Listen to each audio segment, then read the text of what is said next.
and welcome to MeowMix, the Carolina Panthers podcast. My name is Steven. My name is Jerry. Welcome back, Jerry. We're here to talk Week 17. Carolina Panthers heading to Tampa Bay in the biggest game of the season so far. The division on the line. Yeah. In this game. You win, stay alive. You lose, season's over. Hey, this is the best thing for the Panthers. You control your own destiny. I mean, as much as it sucks that we lost the Steelers game and the Tampa Bay Buccaneers squeaked out a couple victories the past 2 weeks against Saints and whoever they played last week, Arizona, who should have won the game both times, but whatever. Either way, we control our own destiny. We can go out there, dominate, take the division.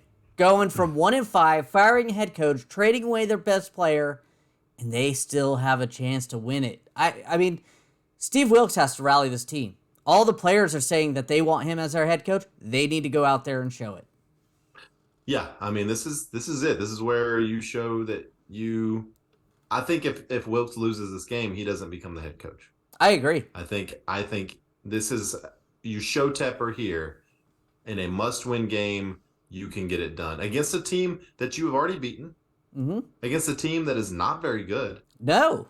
That you should beat. You got to go win this game. I saw that the Panthers are the third, since they traded McCaffrey, they are third in the league in rushing. Yeah. Since they traded McCaffrey, they are third in the league in rushing. That's pretty impressive. Yeah, they traded away him, and Steve Wilks was like, hey, we need to run the ball more.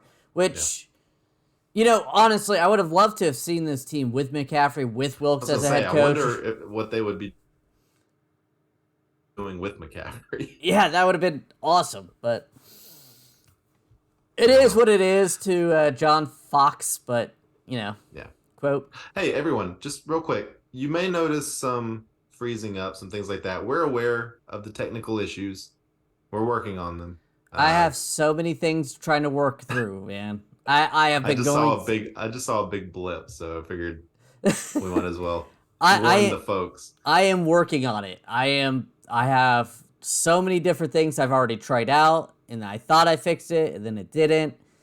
And my brother, who's way more computer savvy than I am, said it is not your computer, it's other things. So I am working on that. I am sorry, and I am, like I said, working on it. We don't need to get too much into the weeds, but just a warning out there. If we freeze up, if I'm like that, hopefully it doesn't freeze right there. But that we're aware. So, all right, Jerry, we're gonna talk a little bit later about your experience at the frozen tundra was, or the frozen concrete pad, or whatever you want to call it, over there at Bank of America Stadium against Detroit last week. But before that, let's talk about a little bit of news. There is some things to talk about. There are some things to talk about. Yes, there is. Coming from that Week 16 game, cornerback J.C. Horn suffered a broken wrist in the fourth quarter. He did have surgery on Tuesday. After the surgery was successful, the Panthers said that they were going to wait 10 to 12 days to evaluate Horn's status for the rest of the season. That would probably put him at Friday or Saturday of next week. So my guess is, depending on this game, depending the playoff implications, and how he really is feeling, I mean, he might play next week, but I would hold off until the playoffs probably, depending on how bad it is. Yeah, I mean, between this game and next week, I would say this game would be the more important one for him to play. He can't play this week, though, I don't think. Right. So if they're not going to play him this game, I don't see an urgent need to play him next week as well, depending on how the secondary looks in this game, because, we'll talk about it. Keith Taylor, CJ Henderson, going to be the starters, but there is a little bit of help on the way as well. Yeah. Former Panther, great. Can I say that? He had a couple good years, but good. Panther, good. Very good at times. Cornerback Josh Norman signed this week. He was a barista, granted at his own coffee shop. got the people call. Keep leaving that out. He was a barista, but he owns the coffee shop. Yeah, that's why I kept reading that, and I was like, come on, guys. He owns the coffee shop. It's Right. not like he's just, I mean, good for him. He's working in a job. I mean, all of us have probably worked at a job where the owner was never there except to collect money and dip out or yell at you. Sure. Right. So, Yeah. Yeah, Josh Norman, he's back. 35 years old. He passed his prime.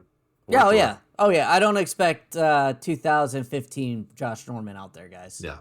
But you know what? The Panthers needed some depth. They tried to claim a guy off the waivers last week, and he decided he didn't want to play. I haven't seen any more about that story. Have you? No, I just saw that he was still on, did not report. At least Josh Norman, here's my thought. He could be a physical receiver. He was been a physical receiver. You drop him in the slot, probably Corner. would. Yeah, and that's kind of where I would go with him. Yeah. Yeah, I mean, he wants to be here. He loves it here. I'm excited. I'm excited he's back. I don't expect a lot from him, but it would be cool just to see him play well, honestly, because our secondary is kind of decimated. I mean, we've lost both starters this year, and now we're rolling out the backups, and CJ Henderson, who is up and down as anybody can be. Keith Taylor played better last week, but was terrible the week before. So you never know what you're going to get from him either. I mean, we need all the help we can get. Yeah, and he did play last year. He didn't play great. He had a 47 PFF score, but he did have 7 forced fumbles.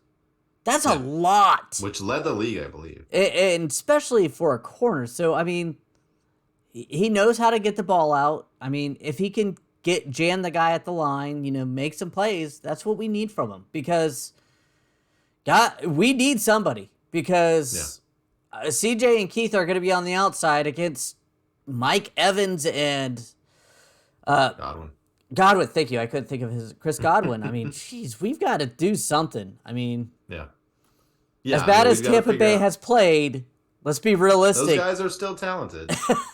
Yeah. Those guys are still, and it's a must-win game for them. They can win the division by beating us this week. Yeah. That's all they need. They just need one win. And if you don't think Tom Brady is going to be on those guys all week long and is going to play as hard as he possibly can in this game, then you've never watched football. I mean, he gave up his marriage for this. Yeah, he absolutely did. He's not gonna give up his marriage and not make the playoffs. Like, this guy wants. Oh, that would be awesome, though. Let's Panthers. I mean, I'm hoping. That's what I'm hoping for. So we'll see. But there is also a very weird scenario where they could actually make the wild card, make a wild card game. Yeah, it's a far-fetched scenario. I don't see it happening, but it is possible. So Josh Norman's back. Speaking of Josh Norman in 2015 won the Tom Barry Good Guy Award, which is an award given to players who make the media's job easier, provide good conversation, and just generally good with the media. Josh Norman won in 2015. They just announced the winner for this year. It's PJ Walker. So congratulations to PJ Walker. Not a huge news story, and it's a local award, but it's good to see him recognized. PJ Walker's been a good teammate. He's been a good player, good with the organization, good with the community. So congrats to PJ. Especially for a guy that everybody kind of written off. We did at the beginning of the season before it even started, saying, hey, PJ's probably looking at the new XFL or, one of the other leagues. Yeah, he was the odd man out, for sure. And then coming in, getting a couple starts, getting a couple wins. I mean, played well, kept his head up. Good for him, man. Getting respect. Yeah. And he's lost his job again to Sam, but, he's still there. And honestly, if we had to go to PJ, I don't feel like that's an automatic L. No, I don't either. He beat Tampa Bay earlier this year. He looked good against them. Yeah. So it's good to have him back. I think he's solidified a job in the NFL. I do too. I don't see if it's a primary backup, with a good team, but I don't know. I mean, look at Mike White. I mean, yes, he's showing he's good, but there's other backups in this league that look like, Pittsburgh, even though Mitch Trubisky dominated us, I could see That's a little sore subject there. But other teams out there I could see wanting a solid backup that could come in spot duty, make some key throws. Yes, he makes stupid mistakes, but that's why he's a backup. I mean, well, look who's Tennessee is playing Joshua Dobbs tonight. Do you think Tennessee would rather have PJ Walker out there than Josh Dobbs? probably. I mean, Josh Dobbs was a lot of people really liked him for a little bit, and then he started playing. And at least with PJ Walker, when he started playing, people were like, "Hey, he's winning." Yeah. So congrats to PJ there. Welcome back to the team, Josh Norman. We're gonna talk a little bit about. We're gonna wrap up last week, right? Jerry didn't get to come for the podcast when we discussed the absolute domination by the Panthers against the Lions. Jerry was at the game, Jerry. So I'd like to hear a little bit about your experience there. How did it go? Yeah, at the beginning of the podcast, you only mentioned that I was doing family things. No, I was at the game, and then I had to go directly to the game. It was cold. It was cold. Luckily, I wore 3 things, including a snowsuit, like for snow, and I was pretty warm. So I will say that. I was nicely warm. I didn't freeze. A lot of Lions fans, I was kind of shocked that they existed. They're coming out of the woodwork this year. But other than that, it felt like utter domination. Like from the start. I remember, besides the pass defense, I don't know why the Lions went away from this. But that first drive, they dominated us. And then the second drive, they tried to run, and they failed. And then they went back to the run again. And I was just like, okay, if you don't want to stick to what was your bread and butter on that first drive, that's fine. But by halftime, it was already pretty much over. Yeah. I mean, Lions couldn't really stay on the field or anything. I love this game. It was a blast to go. Even though it was really cold, it was a blast to go because you could tell that they wanted it and they were going to go get it. How did it feel in terms of the capacity? Like, was it 50% filled up, 70%? I would say 60, 70. Yeah. I mean, there was a lot of empty seats. Don't get me wrong. Yeah. And for those who didn't want to go, I completely understand. I wouldn't want to do it. Like, even knowing the result, I still don't know if I would have wanted to go. Thanks, Bright Law, closehere.com if you're closing in Charlotte, go check them out. But I was not looking for tickets, but my wife got them from her work, and I was just, okay, let's go. So yeah, and my brothers went, and it was a cool family thing, got to go, then celebrate Christmas Eve. It was fun. It was a nice Christmas present. I will say, if we got dominated in that game, or if we lost it, like in the fourth quarter, it would have been so hard to go.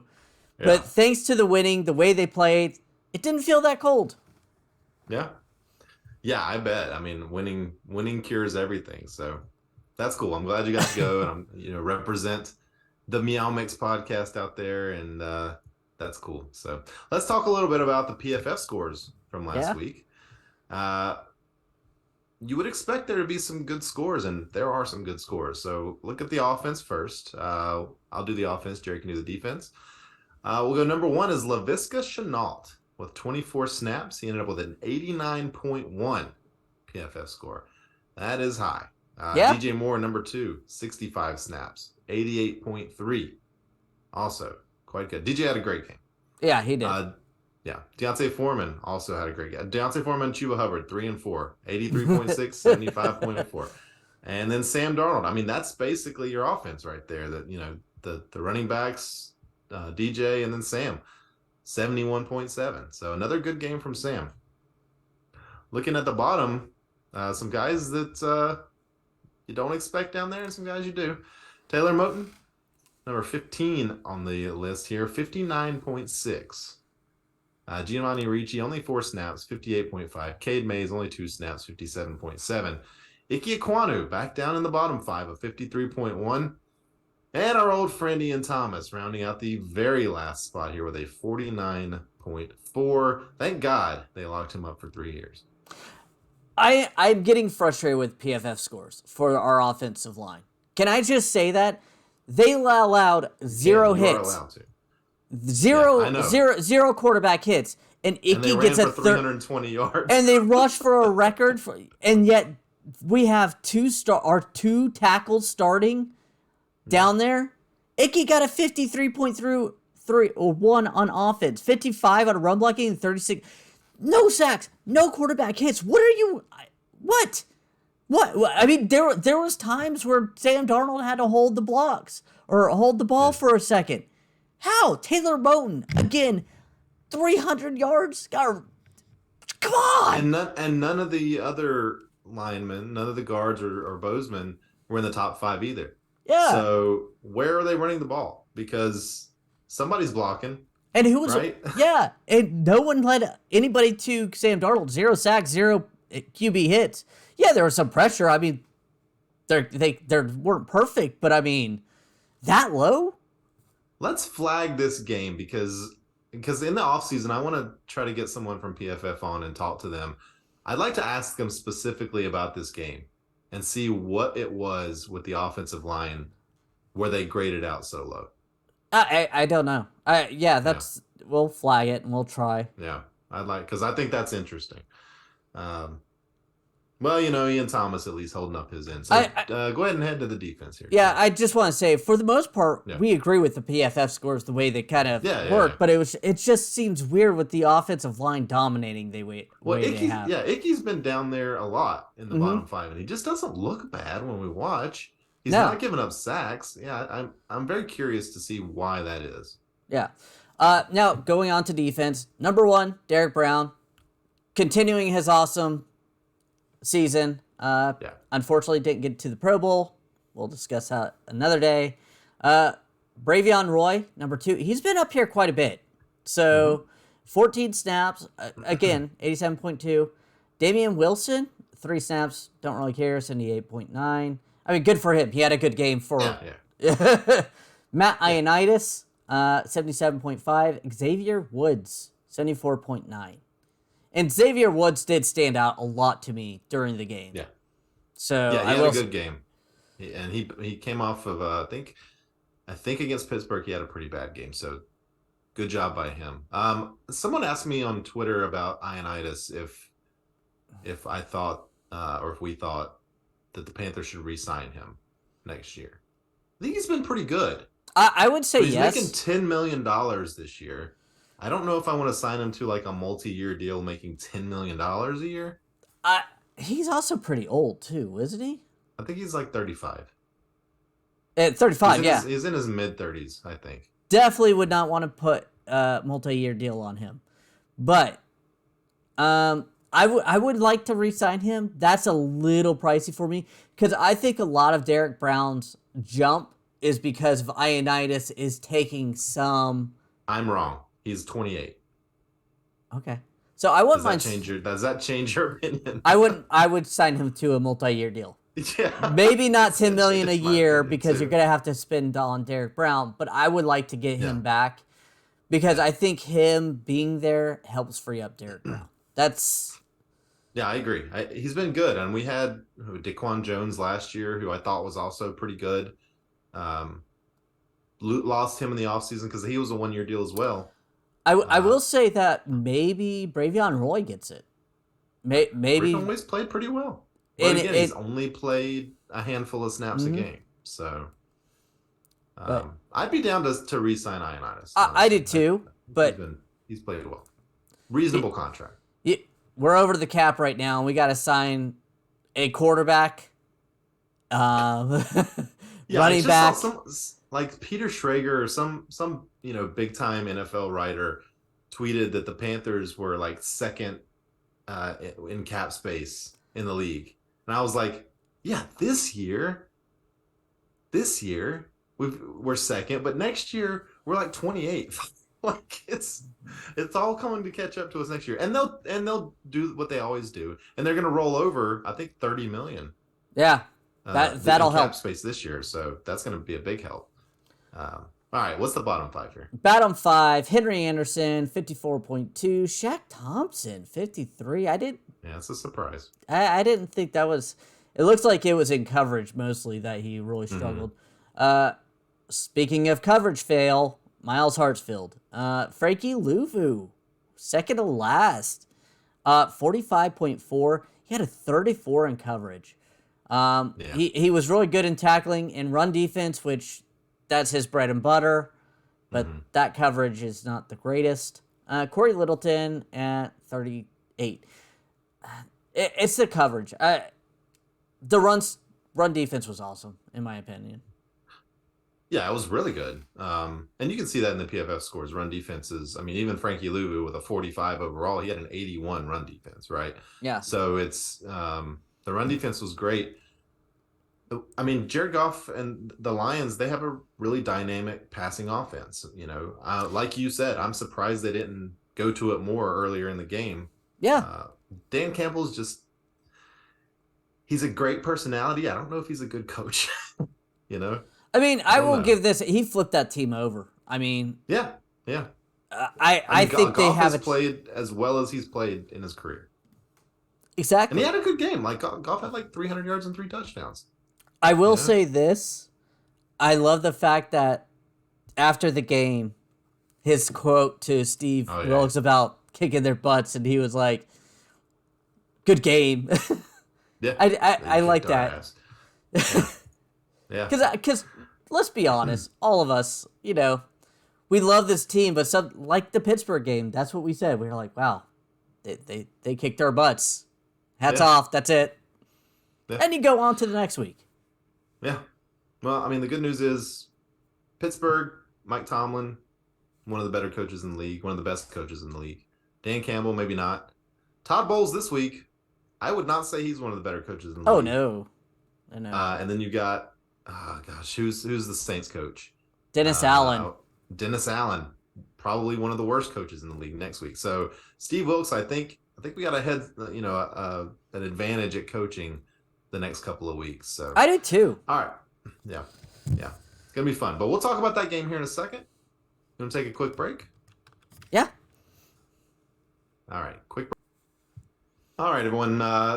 Check out our YouTube channel. We don't really talk about it too much during the podcast. We always give a little plug at the end, but we're gonna do it in the middle this time. MeowMix podcast on YouTube.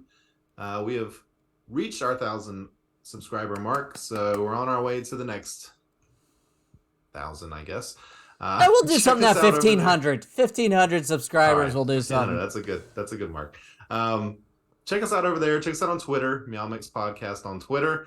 And then if you could go to iTunes, Apple Podcasts. I always call it iTunes. Apple Podcasts, Spotify, iHeartRadio, wherever you listen to this podcast. Give us a 5-star review over there if you could. It really helps us in the algorithm. Helps show our podcast to other people. Tell your friends, help us out a little bit. We'd appreciate it. All right, Jerry, I think we're going to get back to the show. Yes, we are. And I have trivia today, but unfortunately, my phone is not pulling up my screenshots that I had. So I'm trying to find the date of this game. Jerry just having real technical difficulties today. Yeah, I am, because I didn't even write down the... Okay. Now, Jerry does have an Android phone, everyone out there, so bear with him. So the Panthers scored 48 points one time against Tampa Bay, who Tampa Bay, the Panthers have a winning record against overall, pretty significantly, actually. Now, in this game, Cam Newton was quarterback. We scored 48 points. I believe it's 2016. Unfortunately, my date is not captured here. Okay. Can you name the receiver that had the most receiving yards that game? Cam Newton was the quarterback. Cam was the quarterback. Steve Smith wasn't there. DJ Moore wasn't on the team yet in 2016. Oh gosh, Ted Ginn, was he still here, or did he leave after that Super Bowl season? Ted Ginn was not on the receiving. Not on the team, yeah. Oh my gosh, Devin Funchess? No. Brandon LaFell had 3 receptions for 103 yards, long of 91 yards. Wow, Brandon LaFell. That's a name I haven't heard in a long time. Is he still playing? I don't think so. Last I saw, he was with the Patriots and then kind of fluttered down. I think he ended with another team, but I think it was the Bengals. And I'm also looking Jeremy Chalky, Legate, Nanani, D'Angelo Williams, Steve Smith, and Jonathan Stewart. Lagoon Nene, right? Nene, yeah. Legadoo Nene. Yeah. But this was back that. in the double trouble era. And Jonathan Stewart had 7 rushes, D'Angelo Williams had 7 rushes, and Cam Newton had 6 rushes. And Vaughn, I don't remember Vaughn's first name, had 7 rushes, 24 yards. And we scored 48 points? We had 4 defensive touchdowns or something. 2 by Williams, like 1 by Cam offense. Newton. 3 touchdown passes, 1 to LaFell, 1 to Shockey, and 1 to Jonathan Stewart. Okay. Interesting. It was offense. Brandon LaFell, by the way, final year 2018 with Oakland. Yeah, that sounds about right. There you go. All right, cool. Good trivia there, Jerry. Let's talk about the injury reports here. Not a terribly deep injury report for the Panthers, but unfortunately, J.C. Horn heads it up. We know he's not playing this week. He did not practice, obviously, yesterday or today, Thursday. Shi Smith, full practice on Thursday. Stephen Sullivan, limited practice. Shaq Thompson, limited practice with a hamstring. Tommy Tremble, limited practice with talent. And Marquise Haynes, defensive end, limited practice with an ankle. That was smooth. Limited practice because of talent. For Tampa Bay, it's a much longer list. In fact, the font here is very small, so I'm going to try to read it. Carlton Davis, cornerback, did not practice yesterday or today. Jamel Dean, cornerback, did not, limited practice. Mike Edwards, limited practice. Julio Jones, limited practice. Carl Nassib, limited practice. Anthony Nelson with an illness, did not practice yesterday, full practice today. Cade Otton, tight end, full practice. Donovan Smith, offensive tackle, limited practice. Vita Vea, limited practice. Antoine Winfield, limited practice. Tristan Wirfs, limited practice. Raheem Nunez Roches did not practice with a personal issue. And Tom Brady did not practice with a rest issue. Which is kind of weird that he rests on Thursday. Most players rest on Wednesday, but yeah, he doesn't have a designation for yesterday, so I guess he practiced yesterday and just didn't practice today. Yeah, it's big names. It's a big list. Donovan Smith, Vita Vea, Tristan Wirfs, all of them huge names. Julio Jones. I mean, yes, Julio Jones isn't what he used to be. Carlton. I mean, they've been so injury plagued too. This team. Well, especially on their offensive line. I mean, their offensive line is absolutely decimated. And they lost another one last week for the rest of the season.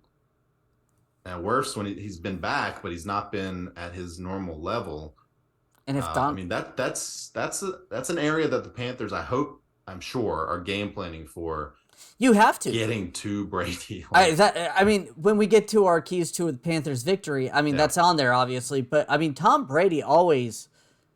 You can hit him, and you can... That's how the Giants beat him twice in the Super Bowl, was getting to him. Was getting up the middle. Tom Brady's still great. Let's not... Sure. No comment saying Tom Brady's still, go, what are you talking about? Yes. Yeah. But you can... beat every quarterback, right? Yeah. I mean, and Tom Brady, as good as he is, the best of all time, he's still susceptible to...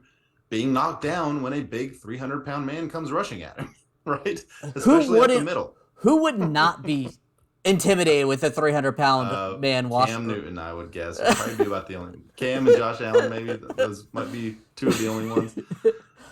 Panthers are 3-point underdogs in this game. It started out at 5.5 points and quickly dropped to 3 because all the smart people jumped on that 5.5-point line.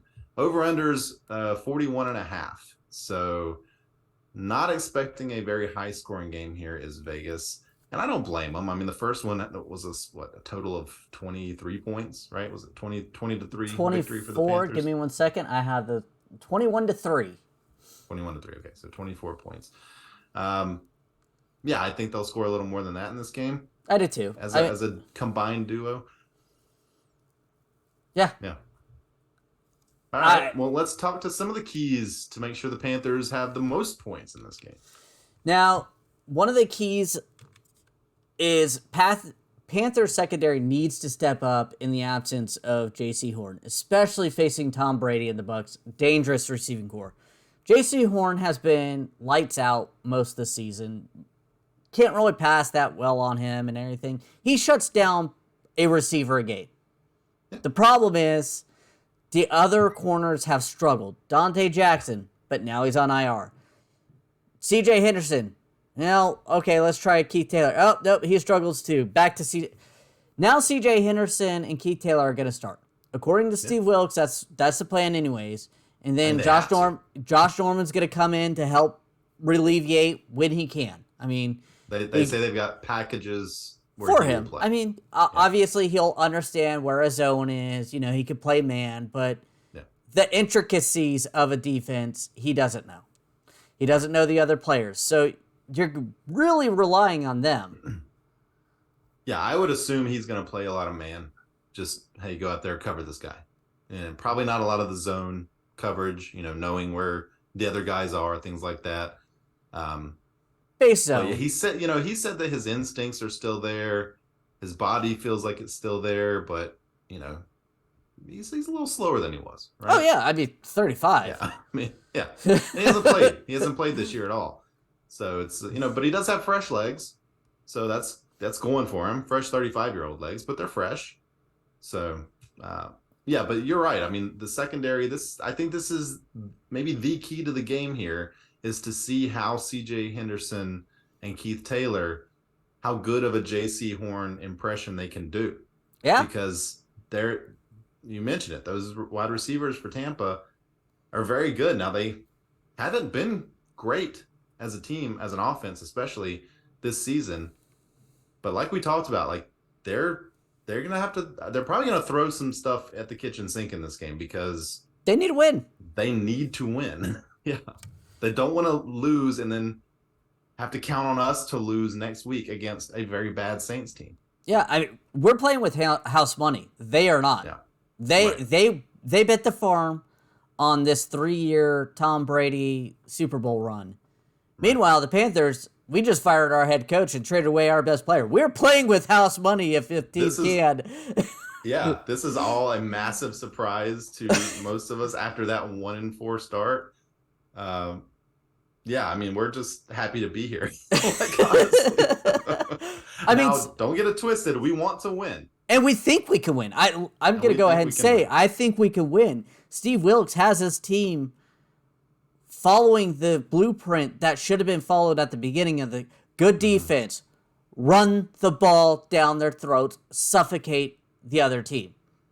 Yeah. That's what it's been. Yeah. So, well, I mean, speaking of, that's one of our other keys of the game here. Run the ball. Get Deontay Foreman and Chuba Hubbard going just like we did last week. Tampa gives up 120 yards a game. That's 17th in the league, 4.5 yards per attempt.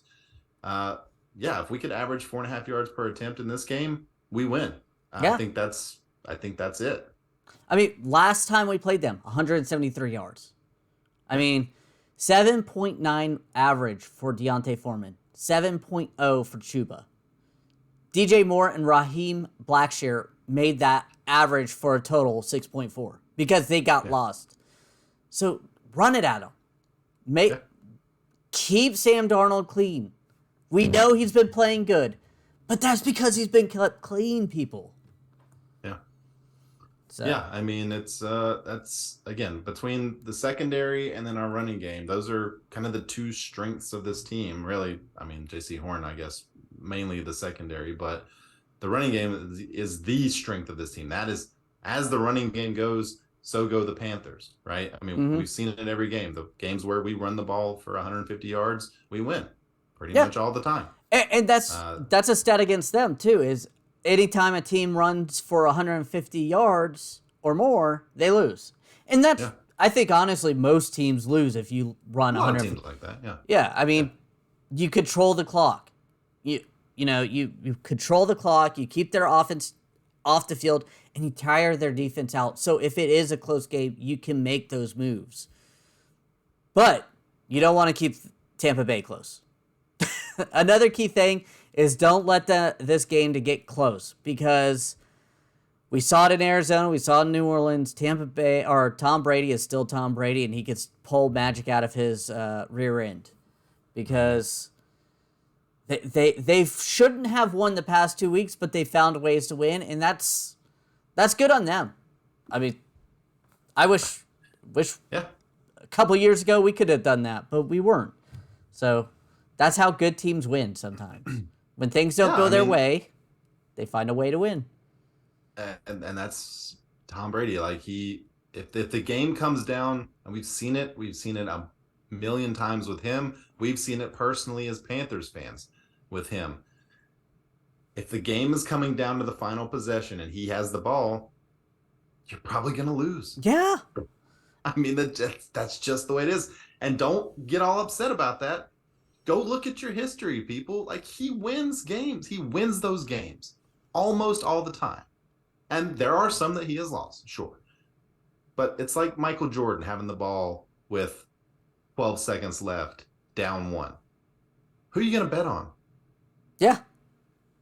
Are you going to give it to Horace Grant or Michael Jordan? Yeah, I mean, he's gonna make the right play. He's just they're gonna win the game. Brady has not been spectacular offensively this year. He only has 21 touchdowns total. Mm-hmm. He has 9 interceptions, which is about his average. But the last 2 years, 2020, 40 touchdowns. 2021, 43 touchdowns. Now, he threw as many touchdowns as his age, which is ridiculous. This year, only 21 touchdowns, but he still has thrown for almost 4,200 yards, which is top 5 in the league. They're still moving the ball. They're just not scoring. So I know this isn't on our list, but I think that's going to be one of our keys as well, is once, as Tampa Bay moves the ball, we got to keep them out of the end zone. Oh, Make them kick field goals or force turnovers, right? And another thing, yes, absolutely. You need to get them. If they get down there, you need to stop them. I mean, they did it to Detroit twice last week. I mean, those were key. The turnover, what I think was honestly the key of the game, because after that, they started stumbling. Yes, absolutely. You need to stop them from scoring touchdowns. You need to prevent them from the end zone while you need to score touchdowns. One reason why I think Tom Brady's down on touchdown this year is his offensive line, like we said, has been decimated. And again, Tom Brady, if you get in his face, you can rattle him.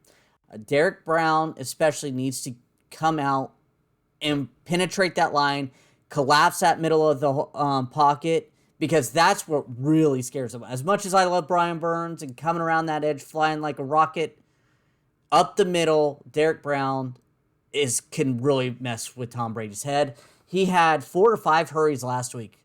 I mean, he really got in Jared Goff's face. So I'm hoping he has another big game today. That's another key. Sorry. Yeah, I mean, he's got the ability. He's playing his best football of his career, and he's going against an offensive line where he should absolutely have the advantage, right? Mm-hmm. He and Brian Burns. Like, Brian Burns also should be able to get. Brian Burns is so damn fast. He should be able to get to Tom Brady as quick as Tom Brady can get rid of the ball. There will be opportunities. There will be opportunities. It goes back to the secondary, though, right? Because you're going to have to make Tom Brady hold that ball a tick longer than he wants to, right? In order for Derek Brown and, Burns and Haynes and whoever else is trying to get there. So I think, I keep going back to the secondary. Like, they are going to have to step up. Those guys are just going to have to step up. Last key here, really, for me, Tampa Bay, like we said, they know this is a must-win game. Everybody in the league knows how the Panthers win, right? It's being talked about on every sports show. When they talk about the Panthers, they talk about the run game. Run. That's what they want to do. They don't want Sam Darnold to have to throw the ball. We saw that in the Pittsburgh game. As bad as they were running the ball, they did not let Sam Darnold take shots. They did not let him try to go win the game. That might happen this week. Tampa Bay, they're going to load the box. They're going to do everything they can to try and stop this team from running. If that happens, Sam is going to have to step up. Sam's going to have to make good throws, and he's going to have to play mistake-free. We can't have a repeat of what happened against the Steelers, or our season's over, right? Yeah. And I have a feeling that Sam's going to have to make some plays in this game for us to win. And he did last week against Detroit. He made quite a few key throws, and he's going to need to do that. He's going to continue to need to play clean football, mistake-free football, but when the time comes, he's going to have to thread that needle to DJ Moore. He's going to have to hit him over the top. He's going to have to hit Terrace Marshall on a fly, you know? Yeah. And Terrace Marshall, he jumps up over a receiver when he's covered and makes a play, and we're going to need to see that. We're going to need him to trust the receivers and him to be smart with the ball. Yeah, it's, Sam Darnold, he hasn't had to play from behind except in that Pittsburgh game since he's started this season. He has not been behind in any of the games we've won, all the 3-1 record that he has. All 3 of those wins, they haven't trailed in a second. Yeah. Right? So let's go with another key here. Start hot. Yeah. I mean, start right? hot. You Don't have get to behind. Panthers going to have to yeah. Don't, if you start on defense, get a 3 and out. You start on offense, get down there and at least get a field goal. Do something, put some points on the board. Absolutely. I mean, that's obvious. Most people want to get off to a hot start, but you're right. You don't want Sam Darnold trailing. You don't want to get in your own head. You want to impose your will on Tampa Bay, which they have been able to do. They were able to do it last time. They've been able to do it except for a couple games since Wilkes has taken over. The Cincinnati and Pittsburgh games, since then, imposed their will on every other team. Yeah. I mean, even the Atlanta game, we ran the ball well in that game. We played good. It was just our defense that got destroyed in that game. Our defense and our kicker sucked. Yeah, our kicker, who's been great, like Eddie P. Let's go. Yeah, he's been good this year, but I've seen a lot of people want to re-sign him from next year. I don't know. I say conversation for another game. I would say you sign him and Zane Gonzalez compete in the offseason, unless another team comes and offers him good money. And then you say, round pick? No. He's under contract for Zane Gonzalez? All right. Beer bet of the week. Do we have beer bet of the week? I have no clue, man. I am so excited for this game. I haven't even thought about bold predictions and game predictions. It's for the division, basically. Maybe we skip the beer bet this week because I don't even want to put a jinx on anything. No. I don't want to have to take a negative. I don't want to. Let's skip the beer bet this week. Beer bet is let's go Panthers. Here's the beer bet. Panthers win, I'll buy you a beer. Deal. Vice versa. Sounds good. All right, bold predictions. Well, let's go ahead and get yours out of the way. I've been doing the Terrace Marshall Jr. thing for so long, and it's been winning, so I'm going to continue on. I was going to do running yards, but now I feel like this is like a luck charm, and I got to keep going. Yeah, go ahead. Terrace Marshall, over 100 yards receiving. And he's played good, too. Let's not mock him for that. He's played well. So he hasn't had the big game yet, but he has played well. He's come close. He got close. He had 80 something yards one 88. Game. So he's come close. My bold prediction, I'm gonna go. You know what? I'm gonna go secondary. I'm gonna say we get 2 interceptions in this game. And against Tom Brady, I think love that's that. a pretty bold prediction. That is, especially with our best corner out. Even further. And say Josh Norman gets one of those. Oh, I would love it. There you go. And he forces 4 fumbles. Now I'm not going that far, but I do think we'll pick the ball off. Well, I don't think, but I'm going to predict that we pick the ball off 2 times in this game. Nice. All right. Game predictions. Do you want to go first? Sure, I'll go first. I'm not going to try to do the reverse jinx here. I truly believe the Panthers can win this game. I desperately want them to win this game, so I'm going to predict that they will win this game 28-24 Sam Darnold wins the game on a last-minute touchdown pass. I am going to go Carolina 27, Tampa Bay 17, and I think Tampa Bay gets that 7 in the fourth quarter trying to make that comeback. Okay. I'm feeling it. You don't think this is going to be a close game at all? I'm hoping not. Maybe that. Yeah. I mean, the first game wasn't between them.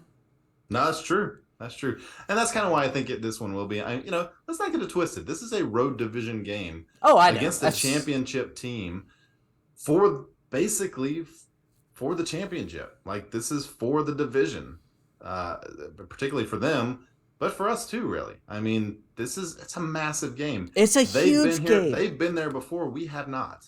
And right? You were talking about the team getting flexed into the primetime this game.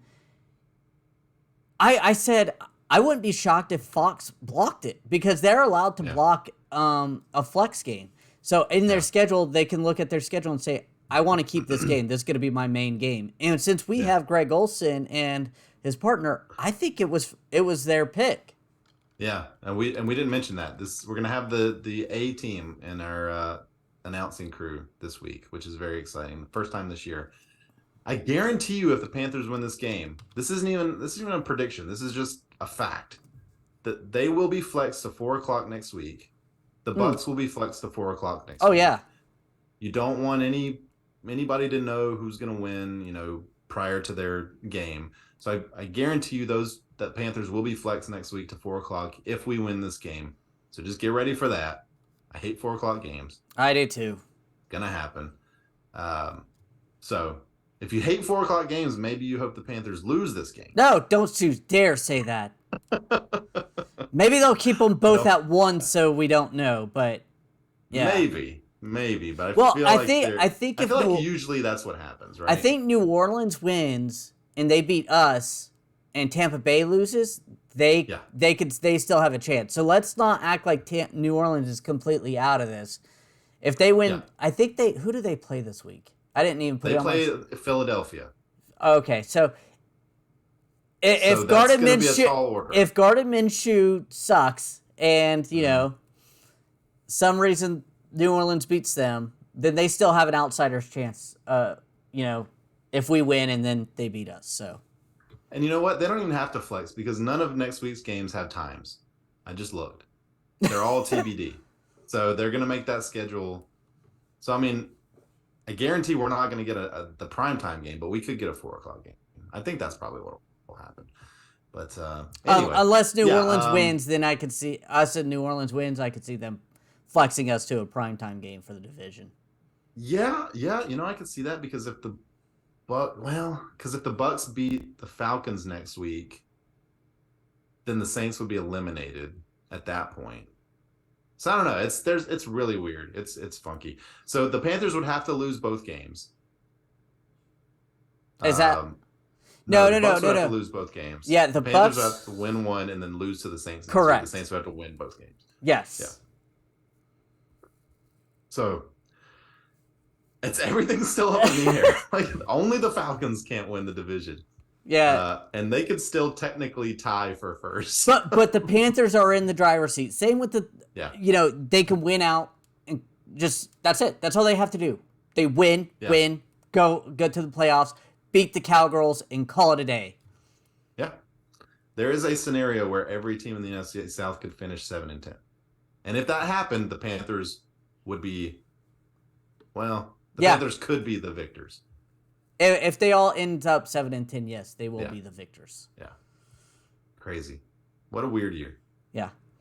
All right. Any last thoughts on this game? As we did run this game preview a little. No, I think people like the longer ones. I'm excited about it. I mean, this is the first end of December game since 2017 that's mattered. This is our first podcast where December matters. Yeah.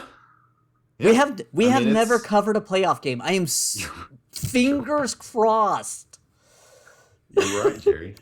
This could be our first year. If it doesn't happen this year, I think it'll happen next year. But we want it to happen this year. Like, this is what it's all about. is these types of games where everything's on the line. So I couldn't be more excited. Yep. Me too. Oh, come on. Let's go, Panthers. Keep pounding. Let's go. Let's go. Thank you for listening. If you like the show, please let your friends know. Please follow us on Twitter at MeowMix Podcast. If you have any questions or comments, you can email us at mailbag@meowmixpodcast.com. If you leave us a 5-star review with a comment on Apple Podcasts, we'll read it on our show. Please like and subscribe on YouTube. We'll be back Sunday afternoon to hopefully break down a Panthers win. But even if it's not, we'll still be here. We won't be quite as excited, but we will be here regardless. But let's be serious. We're going to be talking about Panthers victory, right?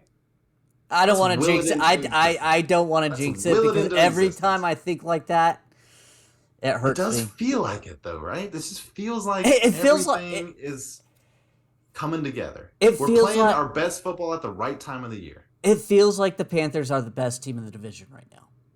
Yeah.